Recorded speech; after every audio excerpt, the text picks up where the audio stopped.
we were having our conversation about mental health, but we have the experts, and of course we will speak to Mental Health Awareness Month, and of course to speak to us is Miss Rhonda Thompson-Benjamin. She is a therapeutic consultant, yes, and of course Miss Sharlene Findley-Stewart, and also from the very same department. All right, ladies, welcome, and good morning to you. Good morning. Thank Very you good. so much for having us. Very good. So we were speaking about the different types of mental health issues that affect us humans. What is mental health really? And of course we'll get into the awareness month, but what is it really? How is one being diagnosed, quote unquote, with mental health issues? And then some people have to be, let's say, a depression, that's one. So go on from there. So mental health is really a continuum. So many times persons think, okay, either I have mental health issues or I don't. However, to be diagnosed, there are a number of factors and a number of assessments that have to be made. There are critical areas that we will look at in terms of your symptoms to be able to give you a formal diagnosis. So we can't say, okay, because I'm having symptoms of anxiety or depression, I am depressed. You may have symptoms, but you have to be able to go to a mental health professional to be diagnosed. So when we talk about mental health, we are really referring to, our ability to see life in a healthy way, and it refers to our emotional and psychological well-being. So we have to look at how are we feeling on a day-to-day basis. Are we generally optimistic? Are we generally very sad and we have a low mood? So it's about our feelings, not only our feelings, but our thoughts. Are we having positive thoughts? Or are we having depressive thoughts? Are we feeling like life is not worth it? So we have to be able to look at mental health not only in terms of a diagnosis, but it's a continuum. Where am I on this scale? Yeah? So it's not because you don't have a formal diagnosis, you shouldn't think about your mental health. We are looking at our feelings, we are examining our thoughts. We have this mentality that we're taking on something.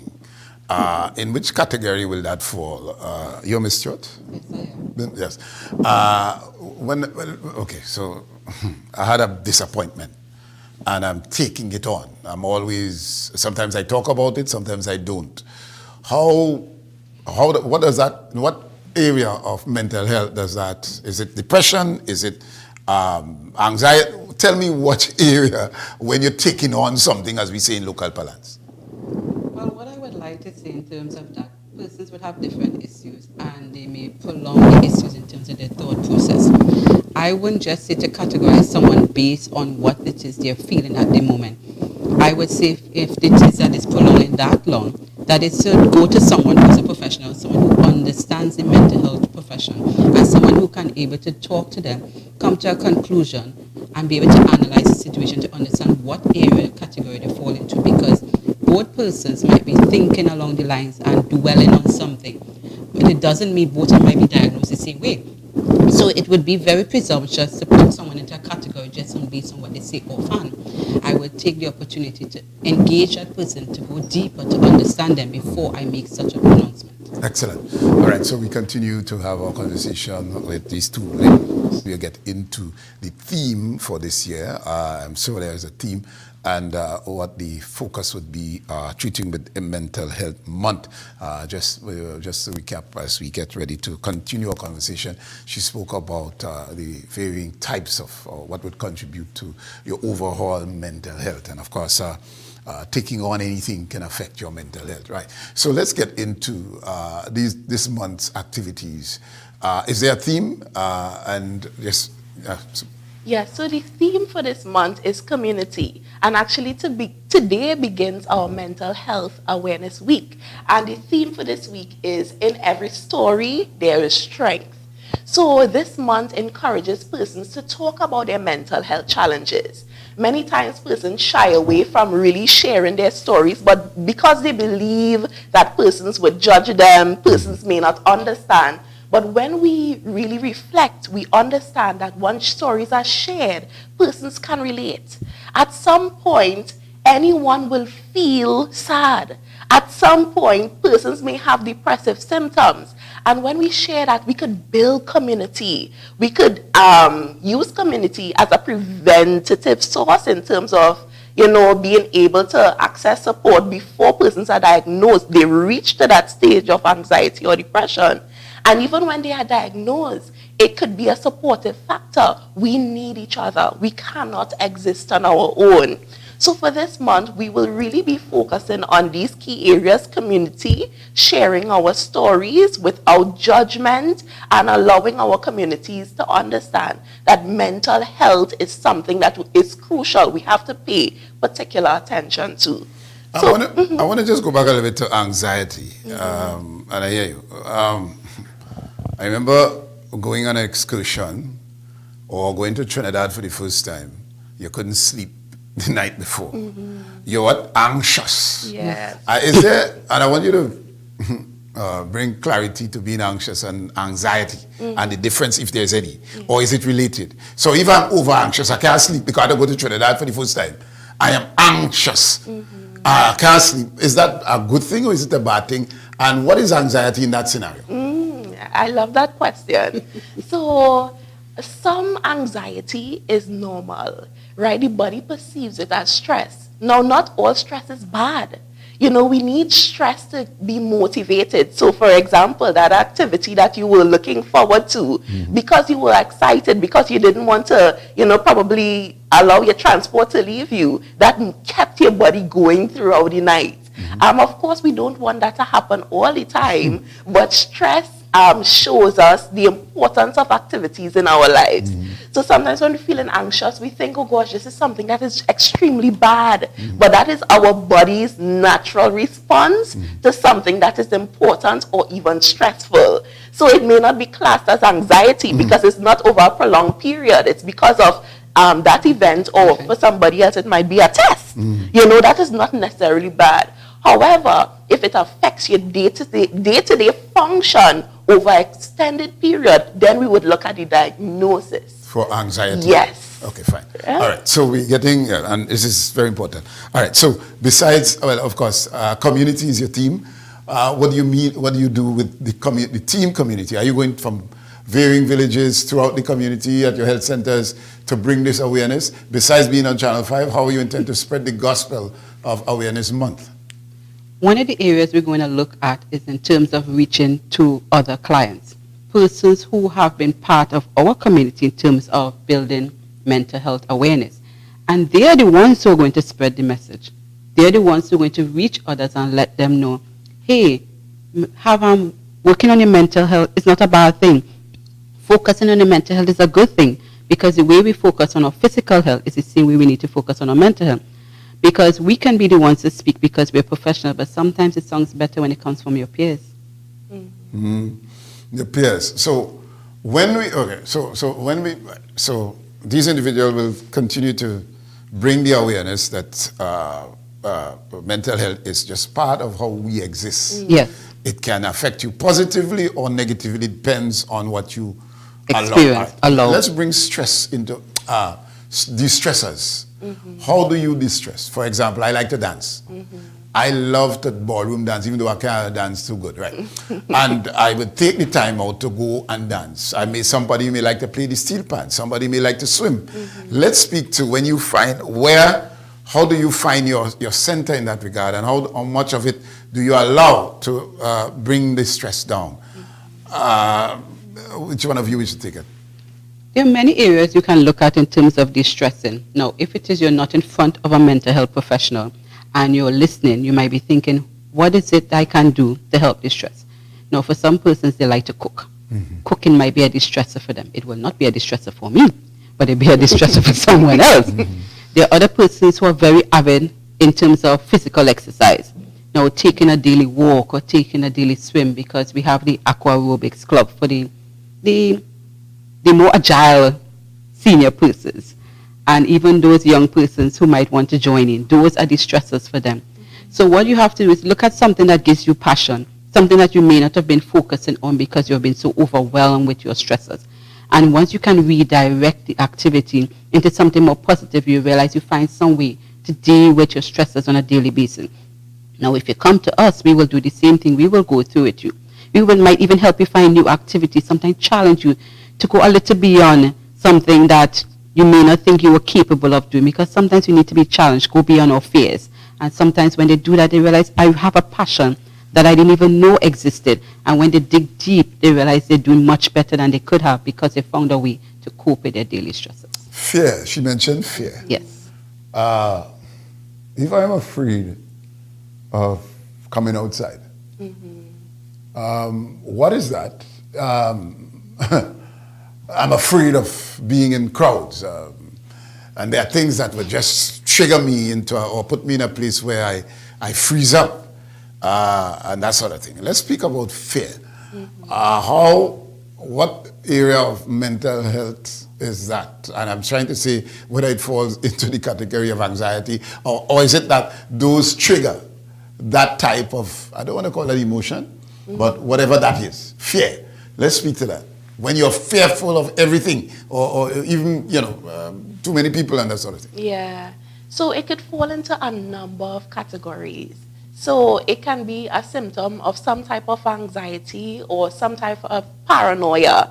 So for example, if you are afraid to leave your household, we have to get back to the root of why is this causing you such worry and anxiety? Is it that you may have experienced a loss due to an accident, and you have this recurring theme in your mind, if I leave my home, it's unsafe. So we really have to get to the root. So again, it may be classed in a number of different ways. So we really have to deal with it on a case-by-case basis. But if you cannot function, if you are telling me that you are not leaving your home, it prevents you from functioning effectively. You may have to go to the market, you may have to go to church, and if it's affecting your function, then an assessment should be done, especially if it's over a prolonged period of time. Excellent. All right. So let's get back to the month of activities. I'm taking this opportunity to get as much information from you, given that there are people out there who would be better informed as to how to treat their circumstance. All right. So besides the team and the rollout for the month, just give us the rest of the activities planned. Okay, so at the Division of Health, Wellness and Social Protection, we will be going to various media houses. So we are here this week. First one? Yes. Yes. Yes. Right. So for the rest of the month, we will be looking at drug and alcohol misuse and how it affects your mental health. We'll also be looking at families so that, many persons who are viewing could get the information to share with others, whether it's in your home, if it's your community, your faith-based institutions. So we are going to various houses. Even in-house, we will be educating our staff in terms of mental health through very creative ways. We don't want to share too much now, but in very creative ways. So we will be sharing with our clients, going to various media houses, and then we will be doing internal work as well. You mentioned drugs, right? So, and every time you touch on a point, it brings the reality of so many different arms to mental health. A fella or somebody may be using drugs as a comforter, and when they're drunk, they are their best. They get out of the depression, or when they are high, in whether it's marijuana or alcohol or whatever. And so they use that to buffer their pain, be it loss, be it whatever. So drug abuse is a part of mental health issues, is it? Yes, it is. Well, speak to me. Sometimes we take it for granted that alcohol is social activity, but abuse of anything can be an issue. And as my colleague mentioned, we have an expert who will be going on who will share more about that. Because one thing we like to do is to share information to make persons aware of what they can do to overcome different issues. And drug abuse is a serious issue, one that we take for granted because we use it so much as a social engagement. We don't see the negative implications of using it. So I'm not saying that I'm not going about whether drinking is bad or good. I'm going to focus more on abuse of the drugs, abuse of the alcohol. Okay. And once that is like they tell you I can't function without being high off marijuana. So there's something wrong there. There's something wrong there, yes. Then we are going into the realm of addiction and dependency. Yeah, so when we, again, it's not just a point, it's a line. And I want us to visualize that. Sometimes we think, okay, if I am not overly dependent on something, there is not an issue. But we don't reach the point. It's a line. So sometimes it starts off with, I'm just drinking a beer once a day. Then it becomes, oh, it's just every weekend now.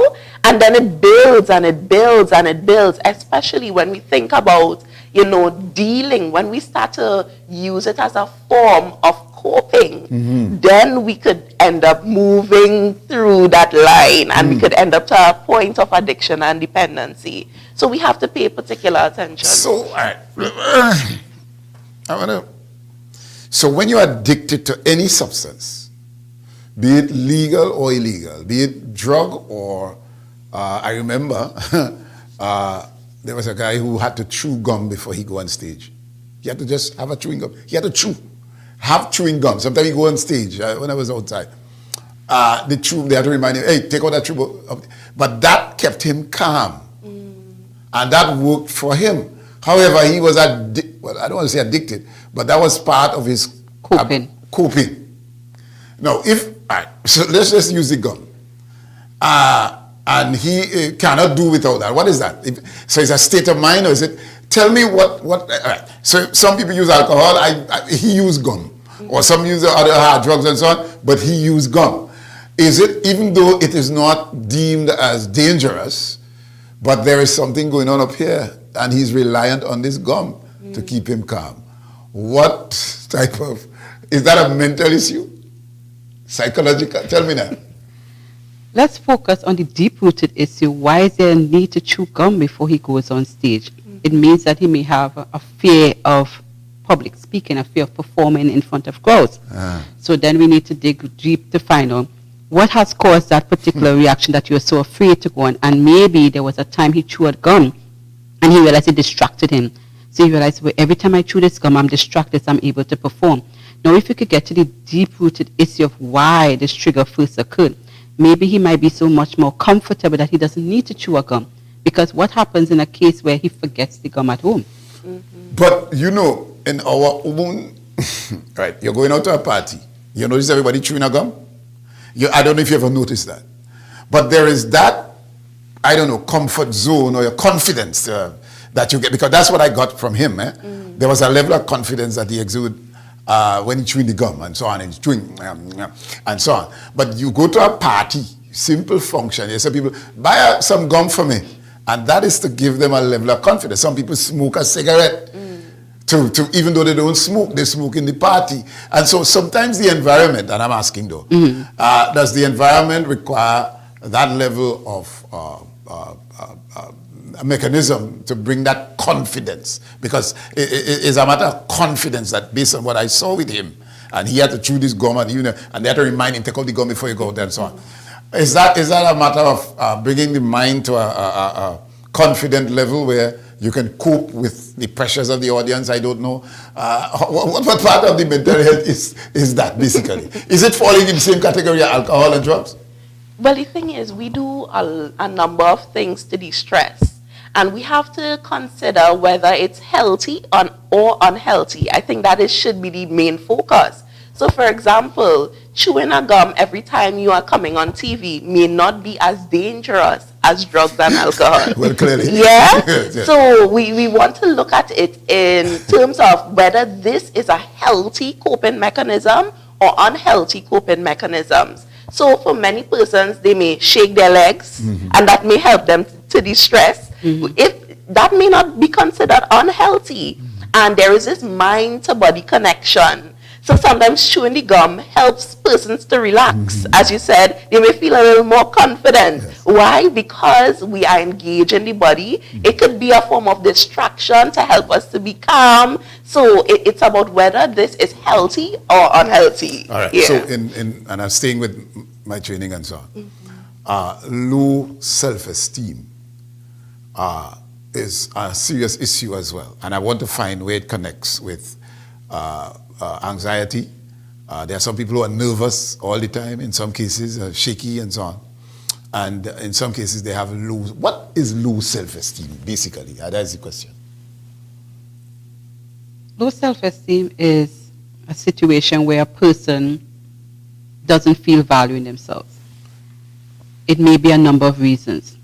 It may be how they view themselves, just an experience they had. It could possibly be the home environment.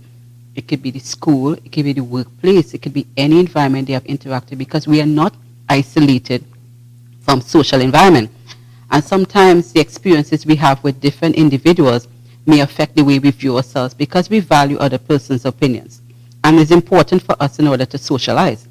So if a person keeps beating you down and saying, boy, you're ugly. Boy, you're so ugly. So every time you see yourself, you're thinking, Lord, that's so ugly.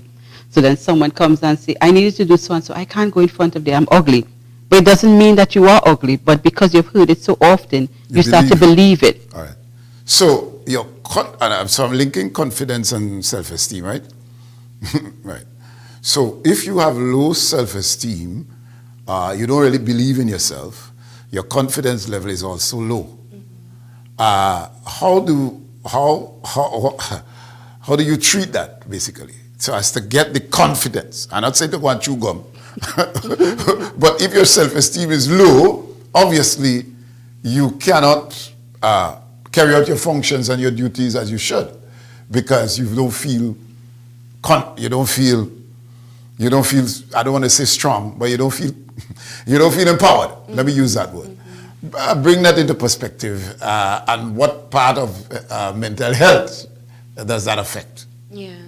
And, just to add to what my colleague would have mentioned, it could be because of a number of factors. So based on that person's reflection, or maybe even getting guidance from a counselor also, they would be able to identify the root of these issues. And when you identify the root, we would discover that it's embedded in us. So we would do what we call cognitive restructuring. So being able to see the lies that we would have told ourselves, or the lies that others would have told us, and try to change those things. And it doesn't happen automatically. We have to start by being able to identify those thoughts. Because many persons say, I feel depressed, I feel anxious, I feel nervous, not realizing it's because of our primary caregivers. So we would have grown up with a mother, father, grandmother, grandfather, who would have told us that you will never amount to anything. And you don't even realize it is because of that. So it's about getting to the root of the issue, changing the thoughts, because our thoughts affect our feelings, and our feelings affect our behavior. You mentioned functioning, right? So in order to function effectively, we have to start here with our thoughts, challenging those thoughts, putting them on trial to see whether they are true or they are untrue. Conditioning of the mind. You want to know how I know all these things, right? Conditioning of the mind and I use in performance because I can tell you that's where I got all this. Let me put it in exam form now. So when a child is at a particular age, we condition the mind to pass the exam by quote unquote what we call study. So this child is confined to a period of time for study. So his mind is conditioned to pass. So he did all his studies. Now, and he is set like a trained horse to run this race. Now, let's say something traumatic happens before the exam day, and it affects the child. Something goes on up here that on exam day he cannot function. There's a blockage. I don't know. I want you to tell me. Because I've experienced a blank mind. I've never knew that could have happened. And I won't go into details. But let's speak about the conditioning of the mind. And is it a positive thing? If the mind is too young, and when does it reach? Because we say appropriate age, you tell a child certain things. And the same with the conditioning. So when you tell the child, good touch, bad touch, don't let nobody touch you here, the child is conditioned to maintain a certain distance from anyone encroaching on their private parts and so on. It's the same thing with the mind. When the child is conditioned, I'm going back to that word because that's how they would, right, to bring the child to a certain place. How can that, is that a positive for the mental health of the person, or is it negative? Which of you can take it? And if I go too deep, only tell me, I go cut off and come back to the day. But just, yeah. In terms of the condition of the mind, we have to take in many factors. And my colleague and I, we would highlight that because many times you can't just look at something on the surface. In terms of the blockage as it relates to an exam, is it that the child is putting too much pressure on themselves?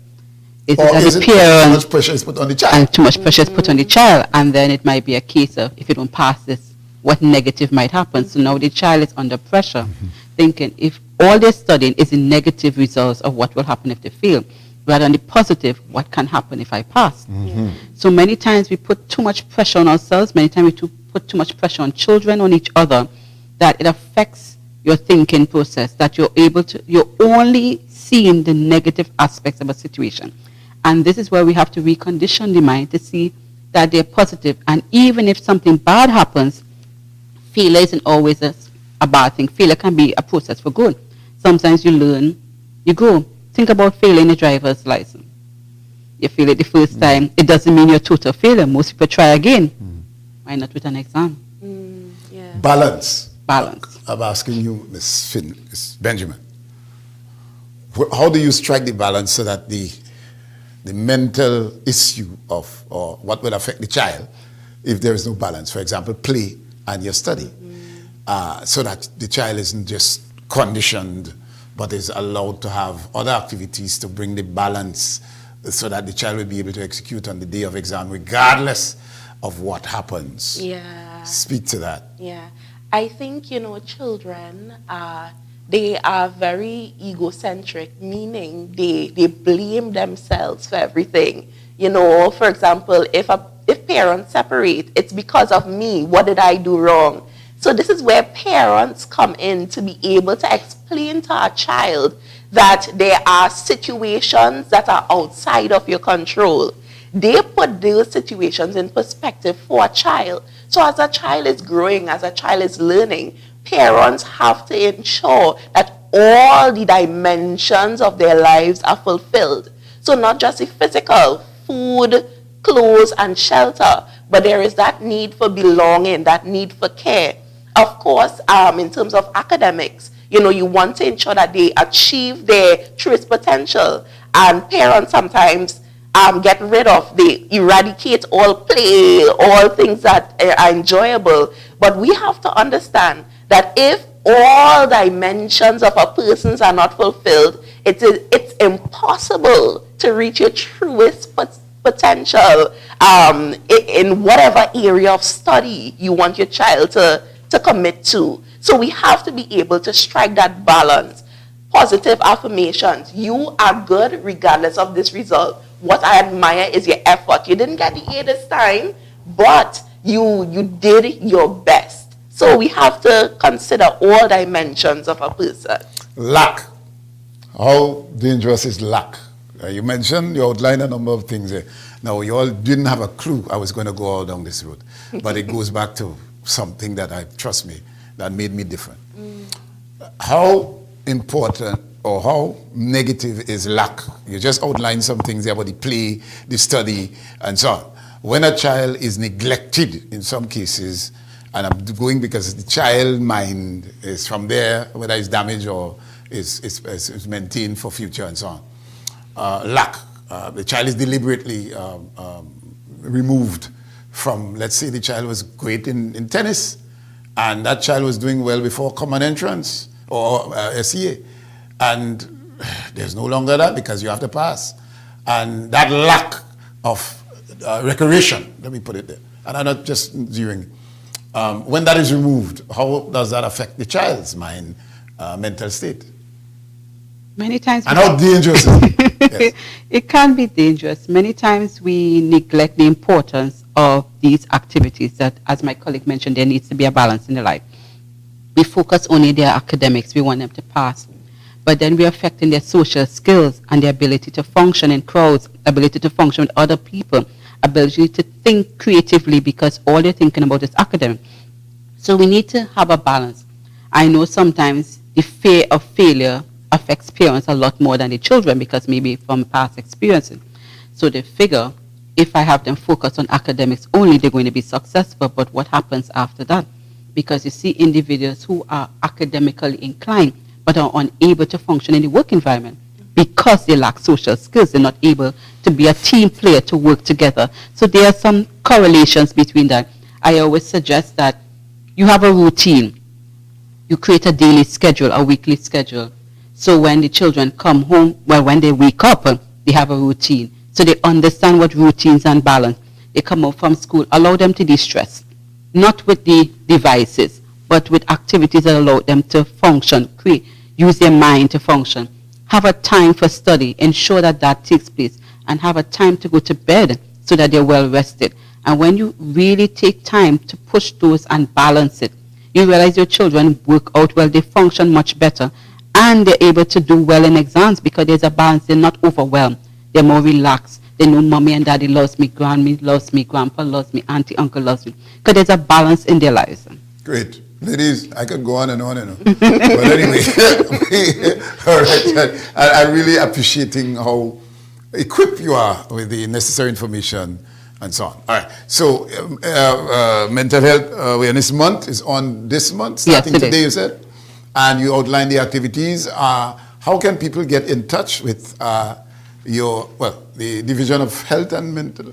Division of Health, Wellness and Social Protection, located at number 7 Montessori Drive, Glen Road. Mm-hmm. You can't miss it. When you go there, you will see us. Mm-hmm. Big story building, big 5-story building. You can't miss us. So you can come there Mondays to Fridays between the hours of 8 and 4 p.m. There's always someone there to reach you. So you can interact with someone there, let them know what it is you would like to get assistance with, and we are willing and able to help you. We also have other areas on the island that can assist persons in various areas.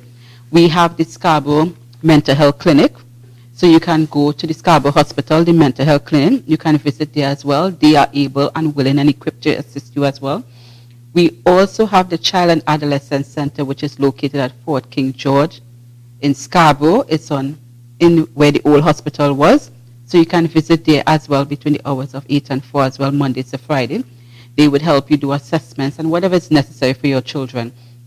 Then we have the Division of Education, who is primarily interested in the well-being of your children. So we have social workers and we have guidance counselors in the school. So parents, reach out to them. They are there to help your children. So don't think that your children have been abandoned. And for those in the workplace, that's called the Employee Assistance Program, the EAP. Mm-hmm. You can reach out to them as well, and you can talk to your supervisors, and you can get assistance there in the workplace. Excellent. In closing, Mrs. Benjamin. Mm-hmm. Yes, I would just like to encourage all of us, all of our viewers this morning, to take your mental health seriously.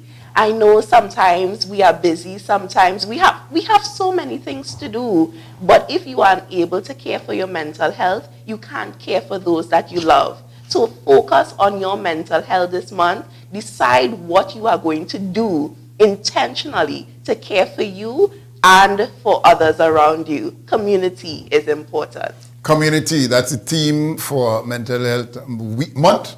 And of course, community, meaning that everybody in your community and so on, all you reach out and working find together. out. So, where you're taking on, boy, she leave you and thing, but we have a place that you could go and talk and so on. Even that is a real issue where, lost, be it relationship breakup, be it divorce, all of that is catered for. Yes. Of course. So just walk in or call, give me a number. 683 8341. 8341? Yes. All right, so that's the Division of Social Services and so on. Yeah. Excellent, ladies. I really enjoyed the conversation, and thank you for accommodating this conversation. And I know it would have affected or touched a couple of people's lives, and expect for them to call or walk in. They can walk in? Yes, they can walk in. Very good. Thank you again. Thank you for having us. Thank you. All right.